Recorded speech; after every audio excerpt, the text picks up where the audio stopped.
Est-ce que tu as l'impression que personne ne voit tes publications sur les réseaux sociaux?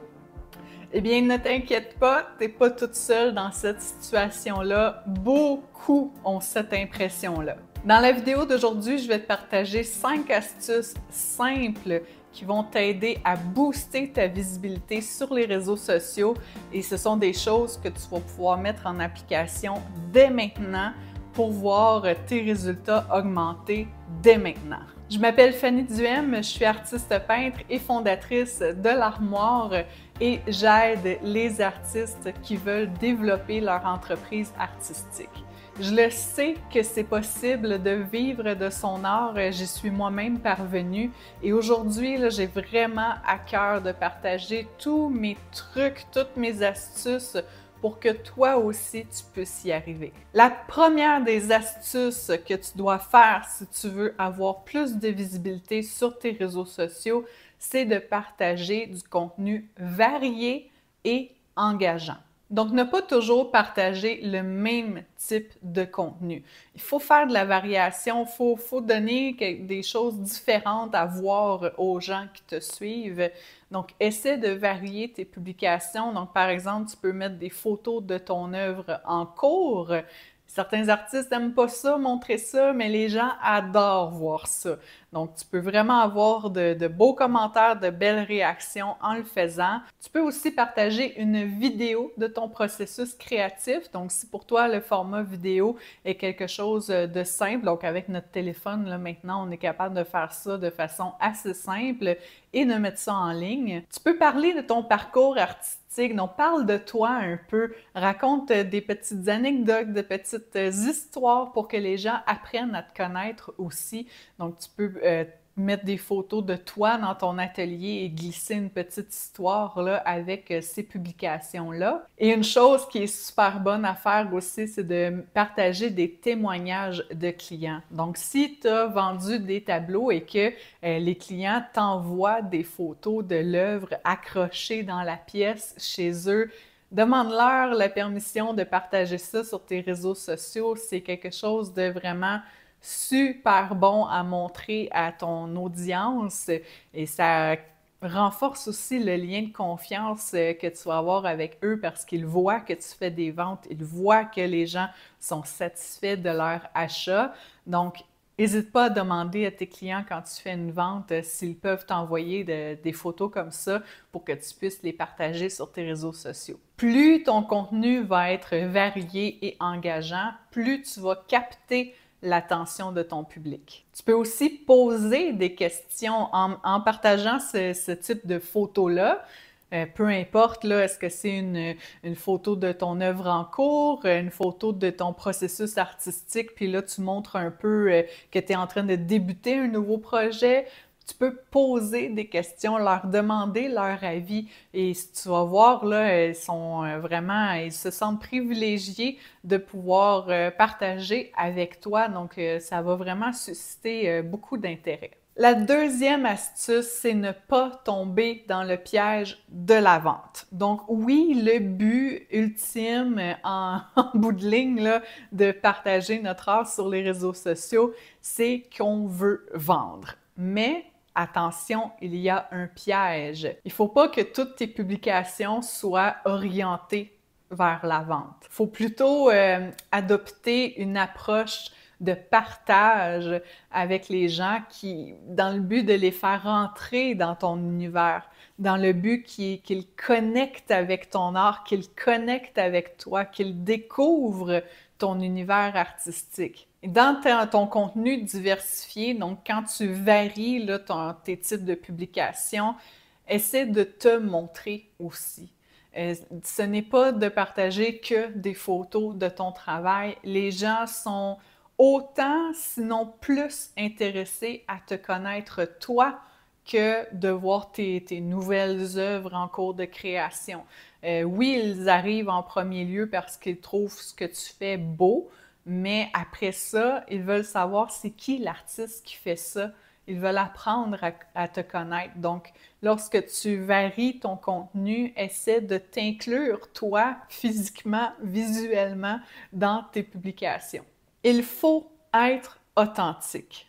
Ce n'est pas le temps de jouer un rôle, ce n'est pas le temps de t'inventer une vie. Ça peut facilement et rapidement se retourner contre toi et ruiner des relations que tu vas avoir mis longtemps à bâtir. Si les gens se rendent compte que tu mens, que tu fais à croire des choses via tes partages sur les réseaux sociaux, ça va briser le lien de confiance et tu vas perdre leur intérêt. Ils s'intéresseront plus à ton travail, même si ce que tu fais est encore super beau. C'est le lien avec toi, la personne qui crée, qui est cassée, et puis là, ils voudront plus t'encourager. Donc, malheureusement, il y a de plus en plus d'artistes qui font ça, et c'est dommage parce que, on le sait, là, les réseaux sociaux, c'est orienté vers le beau, on veut faire rêver.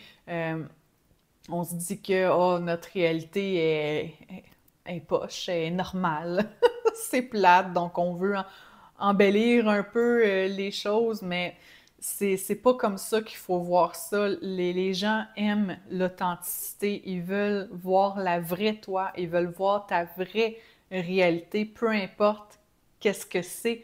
Donc, ne joue pas un rôle, ne fais pas à croire des choses, reste authentique, reste toi-même. Et au lieu de tout le temps dire, là, ce tableau-là est à vendre, ceci est à vendre, j'ai ça à vendre, essaie de faire des petits appels à l'action subtils. Donc, t'écris un petit texte qui dit sur quoi tu travailles ou que tu viens de terminer ce tableau-là ou que tu aimes vraiment cette palette de couleurs-là ou que tu es fier ou peu importe. Puis là, tu peux mettre, par exemple, un petit astérix puis écrire disponible. Moi, je fais souvent ça. Donc, je dis pas que c'est à vendre, mais juste ce petit mot-là à la fin de mon texte dit que c'est à vendre. Et il est tout à la fin, il est discret. Donc, les gens qui vont lire, c'est sûr que même si tu écris ça, tu vas avoir des questions dans les commentaires de est-ce que c'est disponible, est-ce que c'est à vendre? Donc là, tu réponds, parce que c'est pas tout le monde qui lit au complet les textes, mais de faire attention là, à ce que tu écris, que ce soit pas toujours écrit à vendre. Donc, tu peux aussi les inviter à aller visiter ton site web pour voir les œuvres disponibles. Tu peux les inviter à rejoindre ta liste de courriels aussi. Donc, faire des petits appels à l'action comme ça de temps en temps, mais de vraiment pas là, avoir un texte de vente. Troisième astuce, interagir avec ta communauté.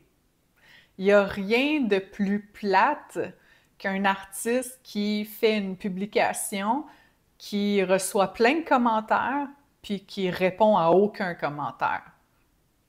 Après ça, les gens, ils se disent Colin, il aurait pu au moins laisser un petit j'aime, mais tu sais, même ça, je trouve que c'est pas beaucoup. Euh, de prendre le. Tu sais, c'est des clients potentiels, c'est ton audience, c'est les gens que tu as travaillé fort à amener sur tes réseaux. Donc, si eux prennent de leur temps et prennent la peine de t'écrire un petit mot, toi, en échange, prends le temps de leur répondre, de leur remercier, même si c'est juste un merci avec un petit emoji, ils vont voir, hey, elle a pris le temps de me répondre. Donc là, tu renforces encore ce lien-là de confiance, cette connexion-là que tu as avec ces clients-là, et ça va faire en sorte qu'ils vont être encore plus enthousiastes à commenter sur ta prochaine publication. Donc surtout, là, de bien interagir avec ta communauté, donc de les respecter dans le fond. L'astuce numéro 4, on en a parlé un peu tantôt, c'est d'inviter les gens dans ton univers artistique. Donc, c'est comme si tu les invitais dans ton atelier, comme si tu les invitais dans ta vie d'artiste. Donc, c'est de ne pas que partager tes œuvres, c'est de partager qu'est-ce qui se passe dans ta vie d'artiste. Ça peut être aussi simple qu'une publication de toi en boutique d'art qui est en train de faire le plein de matériel d'art. Ça peut être toi qui installes des tableaux pour une exposition. tu vois le genre, c'est de vraiment faire rentrer les gens dans ton univers, leur montrer qu'est-ce qui se passe. Est-ce que tu es en train d'emballer des tableaux? Est-ce que tu te prépares à aller livrer un tableau? Est-ce que tu es chez l'imprimeur pour faire des reproductions? Donc, ne pas que montrer tes œuvres en création, à vendre, terminées, peu importe, c'est de montrer tout ce qu'il y a autour aussi, tout ce qui fait partie de ta vie d'artiste. Les gens veulent voir ça, ils sont curieux et de leur montrer ça, ça va encore une fois créer un lien plus fort. Ils vont connecter avec toi et plus les gens connectent avec toi, plus ce lien-là est fort, plus les gens ont envie de t'encourager, donc vont être plus propices à t'acheter un tableau en bout de ligne. La cinquième astuce, et ça c'est plus si tu vas utiliser Instagram comme réseau social, c'est d'utiliser les hashtags avec pertinence. Donc, utiliser ça là, de manière stratégique. Ne pas aller mettre n'importe lequel pour n'importe quelle raison. Des fois, on voit des artistes qui vont copier-coller la série d'hashtags d'un autre artiste, puis là, dans cette série-là, tu as des hashtags correspondant au nom de l'artiste précédent. Donc, il faut se donner la peine de prendre une couple de minutes, là, puis de réfléchir à ça pour que ça ait du sens, pour que ça soit adapté à ta situation, à toi. Donc, oui, d'aller chercher des hashtags populaires, Art of the Day, des choses comme ça, ou Abstract Painting, des termes vraiment, vraiment larges et populaires, mais pas trop, parce que là, tu es perdu dans la masse avec ça. Et là, d'aller avec des hashtags plus longs, plus précis, selon la publication que tu partages, en lien avec la publication que tu partages. Si tu mets des hashtags qui n'ont aucune pertinence, même si ta publication est vue par les gens de ce hashtag-là, si ça n'a pas de lien avec la publication, le visuel ne va pas les attirer. Donc, il faut faire attention à ça.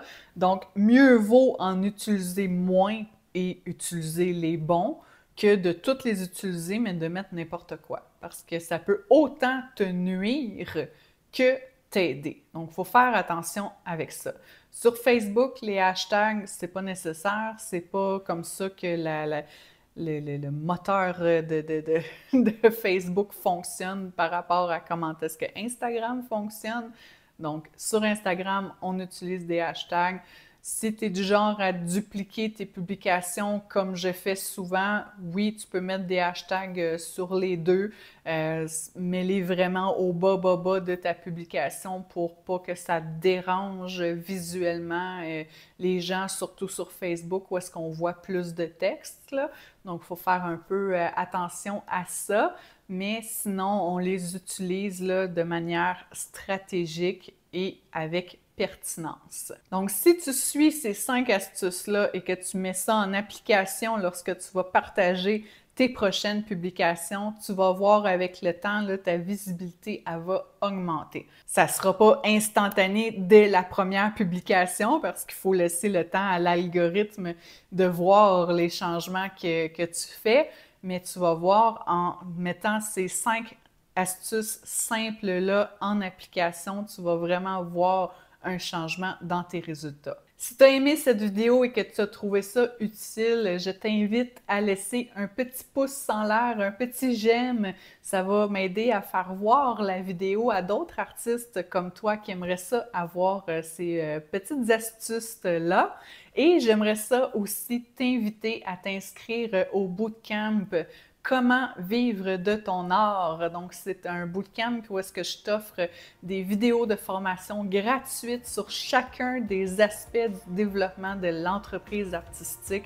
Donc, si tu es en démarrage de carrière artistique, que tu désires augmenter tes ventes ou commencer à vendre des tableaux, le bootcamp est vraiment idéal pour toi parce que tu vas avoir une capsule de formation sur chacun des sujets qui touchent le développement de ta carrière d'artiste. Donc, je te laisse le lien pour t'inscrire dans la description sous la vidéo. Donc, merci pour ton visionnement. Je te souhaite une très belle journée, puis je te dis à bientôt dans une prochaine vidéo.